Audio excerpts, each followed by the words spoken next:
क्यों रहते हैं सदा समस्याओं से घिरे हुए? क्यों नहीं बन पाते हैं अपने काम?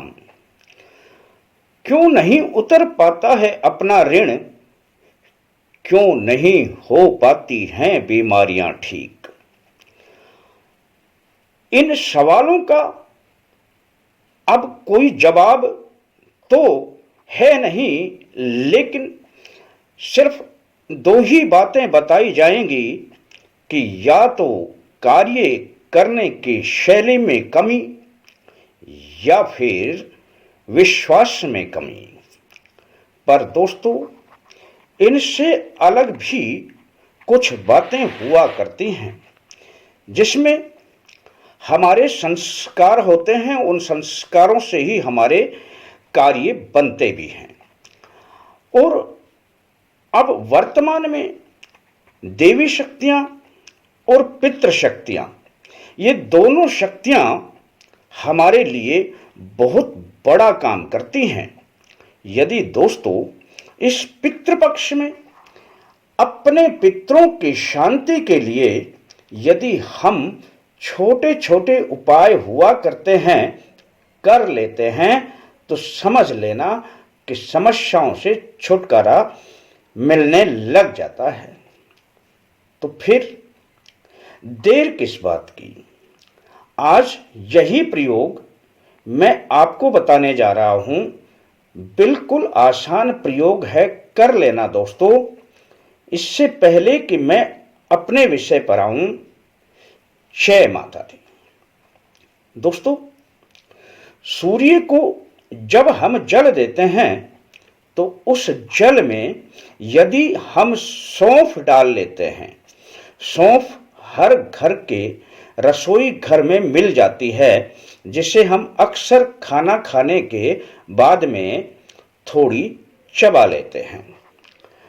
थोड़ी सी सौंफ उस जल में डाल लें जो हम सूर्य को जल देते हैं, तो उस सौंफ के डालने से दोस्तों आप जो जल देते हैं उससे ऋण में मुक्ति मिलने लग जाती है।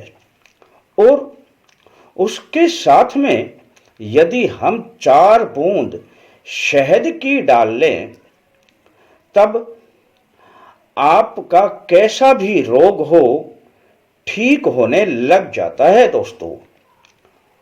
अब आपके ऋण की मुक्ति के लिए, आपके रोग को दूर करने के लिए 2 वस्तुएं हमने आपको बताई।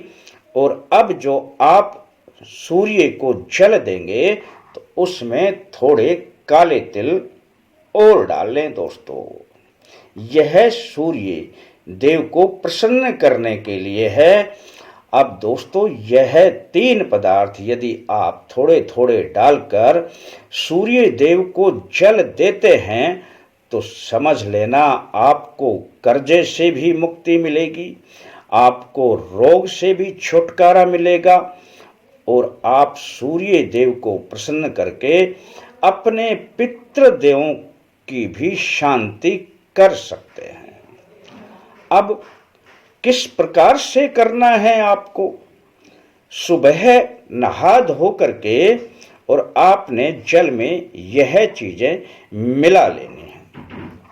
जैसा कि वीडियो के शुरू होते ही हमने जो छोटी वीडियो क्लिप दिखाई, उसके अनुसार आपने सूर्य की ओर दर्शन करते हुए जल को धीरे धीरे करके डालना है।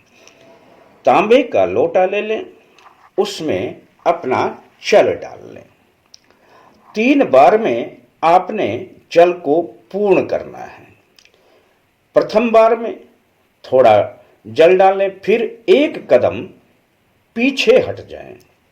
दूसरी बार में फिर थोड़ा जल डालें, फिर 1 कदम पीछे हट जाएं। और फिर तीसरी बार में धार लगाते हुए संपूर्ण जल डाल दें दोस्तों। और अब आप एक बात का ध्यान रखें कि जब जल डालने की शुरुआत करते हैं तब ओम श्री सूर्याय नमः। ओम श्री सूर्याय नमः। बस दोस्तों, यदि इस प्रयोग को आप कर लेते हैं तो समझ लेना आपके पितृदेवों की भी शांति मिलेगी और आपको जो ऋण है वो भी धीरे धीरे करके कम होना शुरू हो जाएगा। आपके घर से रोग भी हटना शुरू हो जाएगा और आपके घर में सुख संपत्ति आनी प्रारंभ हो जाएगी। दोस्तों, कर लेना अति उत्तम प्रयोग है।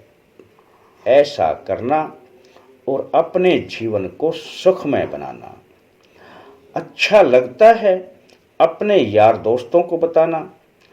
आपके लिए सिर्फ इतना ही कि आप अपने लाइक का ध्यान रखें।